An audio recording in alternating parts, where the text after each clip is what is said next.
How would you like to buy all that you see here, containers, ribbon, florals, everything, for $100? Well, you can. In fact, there are 3 baskets missing from this collection that should have been here. All of this was bought for $100, and even better, it was bought at retail for $100. That means you can make each of these for about $10 a piece, and your turnaround would be $350 to $400 when you turn to sell it. Now, how do you get such great deals at retail?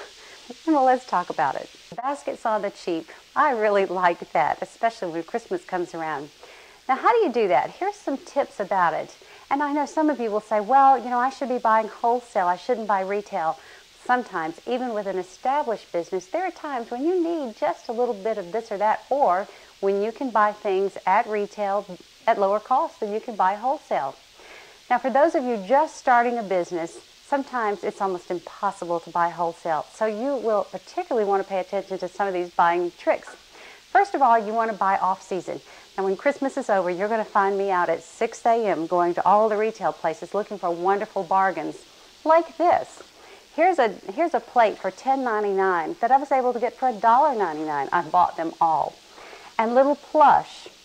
All kinds of little items here. Now, the one rule is that buy non-perishables when you're going to buy off-season. Plush, florals, little gift items, these are great. Now, you want to save and buy all of your foods, of course, and you want to buy those fresh. Now, here's a little tip, things to look for in bargains. If you will look at the back of this and come in really, really tight on the camera here, you will see that there is just a slight little nick on this basket. So that took it from being a $6.99 basket to a $2.99 basket. And who's going to see that? Especially if you take a little fingernail polish and boom, poof, it disappears.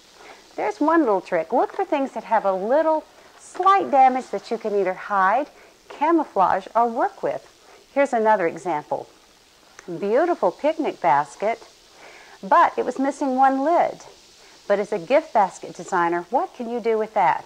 You can fill it with florals, you can put in wine, you can pretend like it was always supposed to be with only one hinge and make the best of it, and you can do some beautiful designs.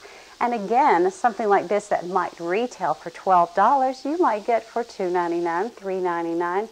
Great bargain. So slightly damaged, things you can work with. Another thing you might want to look for are deals like this.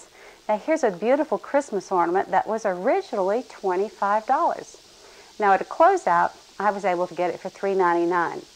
That's a bargain because this, taken out of the box, will fill half of a basket. Just fill in with a few florals, and that's taken up a whole side of your basket. And now you can put some smaller things on the other side.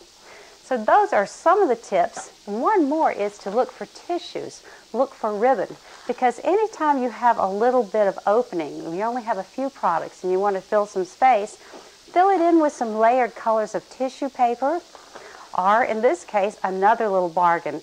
A little curling ribbon can go a long, long way. 25 cents of curling ribbon, and look what it can do for your basket. So get out there and look for those bargains, get your baskets on the cheap, and you'll have your profits on the rise.